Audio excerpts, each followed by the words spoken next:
আজকে আমি বাচ্চাদের জন্য পনিরের একটা রেসিপি করেছি। তো খেতে পছন্দ করে এই বাচ্চারা।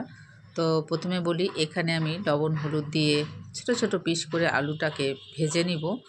ভেজে নেওয়ার পরে একটু লাল করে ভাজবো, ভাজতে ভাজতে যেন আর্ধেকের বেশি একটু বা আর্ধেক যতটাই সেদ্ধ হয় নাকি সেরকমভাবেই ভেজে নিব। তো তোমরা একবার বাচ্চাগুলোকে এইভাবে রান্না করে খাওয়াবে, দেখবে ওরা খেতে খুব ভালোবাসবে।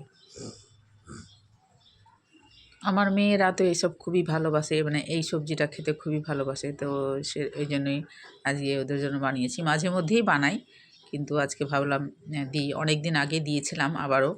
তো আজকে আবারও আমার যত সব নতুন বন্ধুরা আছে তারা তো দেখতে পায়নি হয়তো, সেজন্য আবারও দিলাম আমি রান্নাটা। তো এখানে আমি মশলা দিলাম, জিরা ফোড়ন তেজপাতা দিয়ে দিয়েছি, একদমই নিরামিষ পদ্ধতিতে আছে আর কি। তো জিরা আদা লঙ্কা বাটা দিয়েছি, দিয়ে খুব ভালো করে মশলাটাকে কষাবো। কষানো যখন হয়ে যাবে তখন এখানে আমি কিছুটা দই দিয়ে দিব। দইটা দিয়ে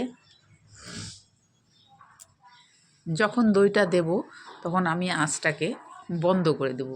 তো এই জ্বলন্ত আঁচে যদি আমি দইটাকে দিই তাহলে দইটা ফেটে যাবে। এই কারণে আমি এখন গ্যাসটাকে বন্ধ করে দিয়েছি।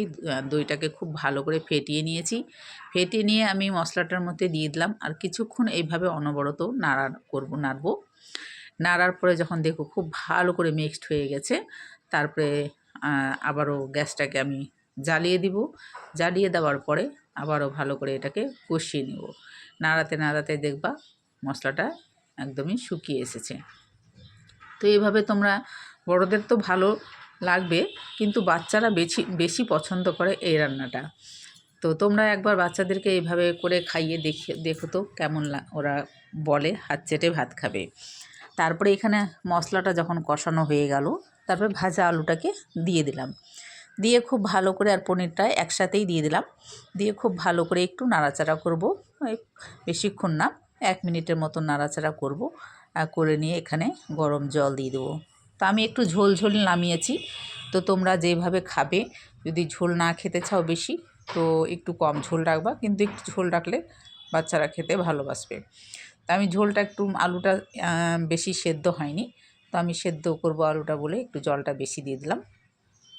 তারপরে এটাকে ঢাকিয়ে দেবো। ঢাকিয়ে দিয়ে ফুটবে ভালো করে। তারপরে এটাকে যখন নামাবার আগে আমি কিছুটা সস দিয়ে দিলাম, টমেটো সস দিয়ে একটু নাড়াচাড়া করে, বেশি ফুটাবো না, একটু নাড়াচাড়া করে নামিয়ে নেব। খুবই ভালো হয়, তোমরা বাচ্চাদেরকে খাওয়াবা। আর যদি আমার রেসিপিটা ভালো লেগে থাকে, লাইক শেয়ার কমেন্ট অবশ্যই করবে। যারা বন্ধু নাই, একটু বন্ধু হয়ে পাশে থেকো।